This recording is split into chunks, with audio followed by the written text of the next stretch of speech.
Hello everyone, and welcome back to Pokepaint, the series where I create Fakemon to inhabit my hypothetical Pokemon region based on the US and British Virgin Islands, Trapor. Merry Christmas everyone!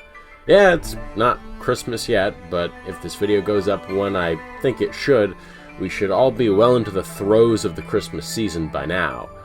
So as the weather outside may be frightful, I encourage you all to find a warm blanket, make yourself a cup of hot cocoa, and bundle up on the couch by the Christmas tree as I share with you my 6 Christmas-themed designs. Let's get started.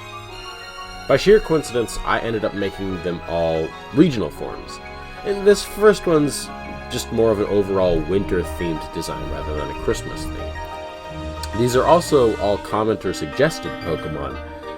Back in the summer, someone suggested that I make a Sea Snow Pokemon, and for anyone that doesn't know, Sea Snow is this white sludge that accumulates on the sea floor in the deepest parts of the ocean. Shining light through it makes it look like falling snow, but in reality, it's really muscle and skin particles from decaying fish falling to the ocean floor, which is pretty gross, but a cool idea for a regional Muk and Grimer design. Yes, I added yet another ghost type to our roster. However, Ghost and Ice I think makes pretty perfect sense.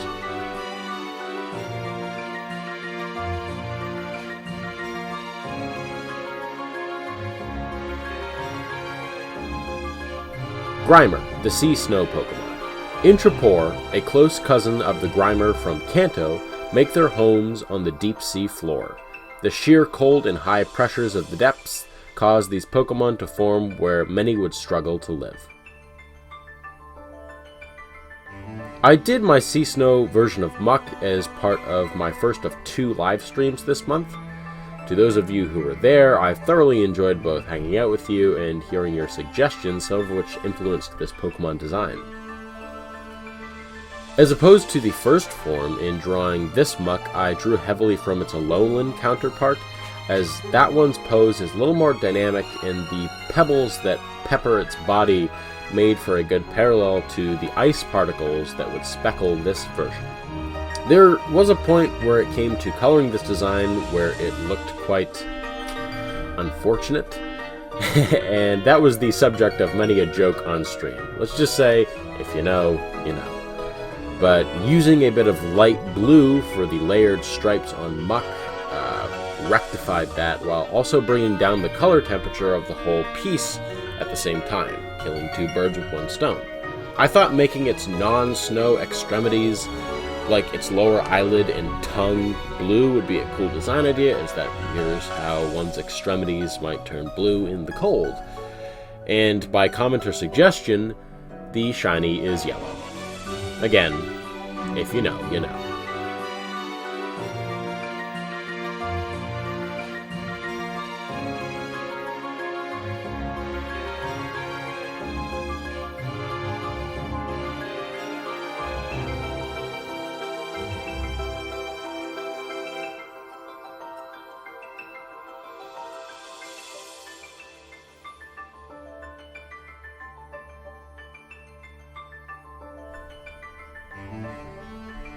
Muk, the Sea Snow Pokemon, and the evolved form of Grimer.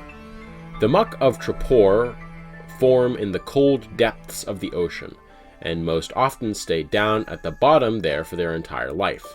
Very occasionally, a particularly adventurous Muk will make the journey onto land and seek refuge on mountain peaks where the temperatures are cold. Snow doesn't naturally form in any part of the Trapor region, except for the highest mountains, and it will only snow in a town if a Muk is nearby. I originally planned only to make 2 evolutionary lines for this video, but someone suggested that I do a hot chocolate Sinisty and Polteageist. I originally was gonna let that pass, maybe save it for next year or something, but I did some sketches on paper of it, and I loved them so much that I knew I needed to create a finalized digital version. The changes to this regional form were simple. I changed the black tea of the original, I don't know why it's purple, into a chocolatey brown, I changed the overall shape to resemble a small mug, or at least a more angular cup, as to differentiate it from the original teacup shape. As a final little detail, beyond the addition of marshmallows, I gave its markings and its cup a more festive color palette. I also gave it a little saucer to sit on. It just felt right.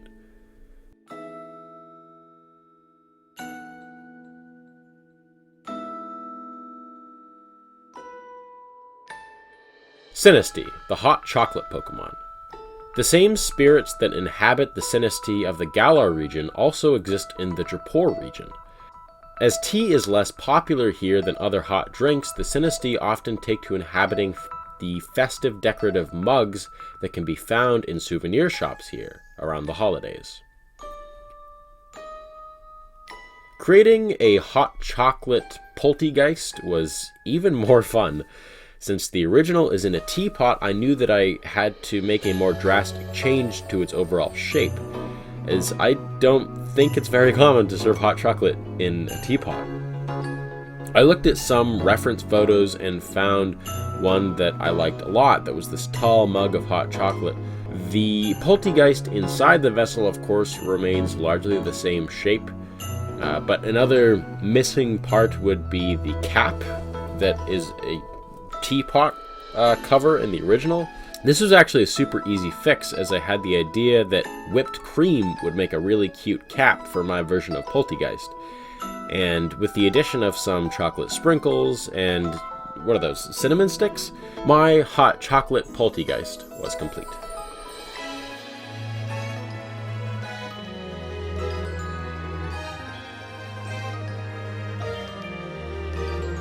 Polteageist, the hot chocolate Pokemon, the evolved form of Sinisty. The Polteageist here in Jaipur have a sweet tooth. Their favorite drink to possess is hot chocolate. These Polteageists keep their drinks extremely hot, and you risk getting burned should you take a sip without asking permission first. The final Pokemon line for this video was another excellent prompt by a commenter. I forget the specifics of the original comment, however, I do think that this is the first prompt that I didn't really edit or add to in any way. The idea was so great. It was a regional form of Krabby that drew inspiration from decorator crabs, a type of deep-sea crab that take coral polyps and use them to decorate their exoskeleton, letting them blend into their surroundings better. But in this version, Krabby would use Christmas ornaments to decorate itself. Like I said last time with my ancient form Auroros, I usually try to make my regional forms in their original pose. However, I had some alterations that I wanted to show that would be difficult to illustrate in its default pose. Those being it looking at its newly found Christmas ornament, and the other was that I gave it these sort of white spots on its side that resemble snow in a way. I also gave it a deeper shade of red, as it was just a more Christmassy color.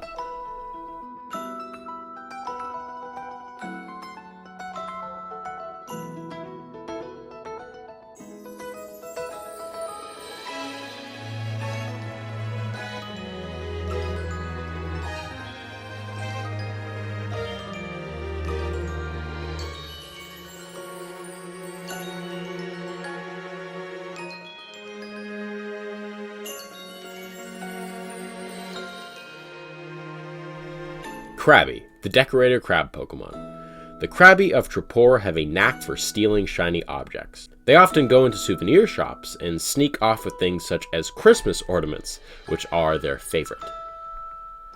Kingler was the other Pokemon that I did on stream this month, and I'm glad I did too, because I ended up incorporating a lot of stuff from chat into this design. One of those things being its snowflake-shaped spines that don't just look on theme, but also allowed for me to heighten the design in a way that looked natural, which helped me disperse the decorations in a pleasing way. Tinsel was yet another one of those ideas, and though it is a super awesome part of the design, it presented a bit of a challenge, as something like Tinsel has never been rendered in an official Pokemon design before. in both through my use of line art and also in the way I shaded it, I think I got pretty close to how I imagine the official art style may render tinsel. Its shiny reflects other colors that are associated with the Christmas palette, and the Dex entry is another one of those ideas that basically came entirely from chat.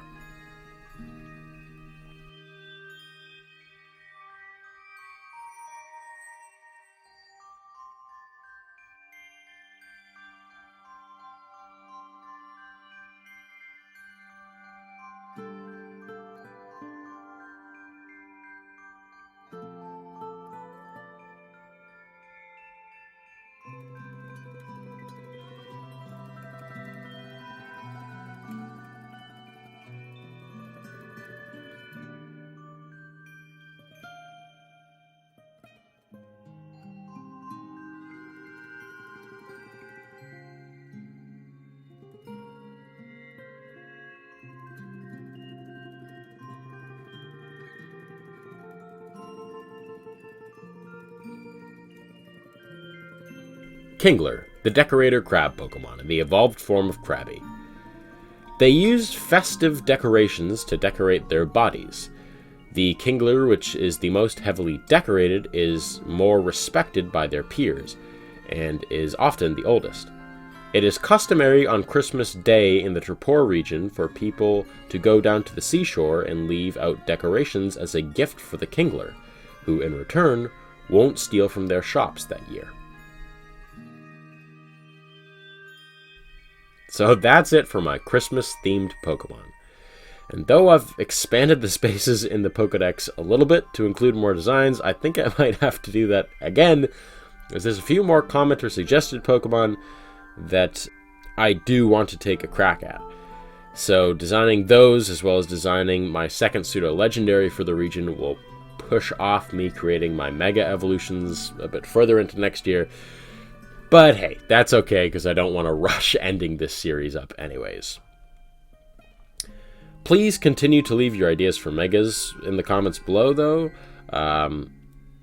I've seen suggestions for U-Bug and the starters, which are the ones that I'm definitely going to do. But I would like to know way more. I'll do a few main series and a few of my own, so please don't feel limited to the Trapor decks in your suggestions. That does it for this very special Christmas season episode of Pokepaint.